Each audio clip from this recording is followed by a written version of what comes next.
আমাকে দাওয়াত করছেন কেন?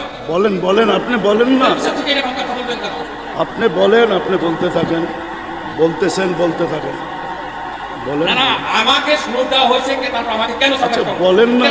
আমি কিন্তু ওয়াজ মাহফিলে আসি, আমরা অনুদান দিয়ে সার্বিক সহযোগিতা করে এখানে এসে দাঁড়াই। আমাকে যখন দাওয়াত দেওয়া হয়েছে তখন বলছিলাম কোন স্বার্থান্বেষী ব্যক্তিদেরকে যদি এখানে মাহফিল আনা হয় তাহলে কিন্তু আমরা সেই অনুষ্ঠানে যাবও না, অনুদানও দেব না, আপনারা আপনাদের মতো বলবেন।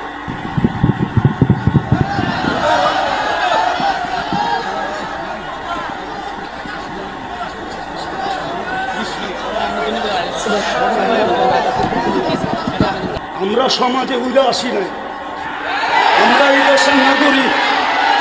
আমরা বসেন বসেন, আমরা ট্যাক্স হোল্ডার নাগরিক, ট্যাক্স দেই আমরা, আমরা ট্যাক্স ছাড়া এই দেশে থাকি না।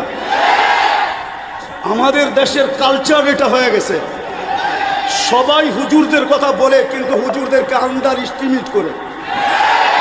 আমি পায়ে হাত দিয়ে বলবো, আমাকে কেউ আন্ডার এস্টিমেট করেন না। আপনারা আমাকে চিনেন না, আমার পরিচয় জানেন না। আমরা সর্ব ওয়াজ মাহফিলে এটা ভুগতেছি আজকে 16 বছর ধরে। আমরা জন্ম থেকে জ্বলছি, জন্ম থেকেই জ্বলা। আর কতদিন আমাদের সময়ের দাম আছে এরকম যে আমাদের সময়ের দাম নাই। 35 মিনিট আপনারা আমার লস করছেন।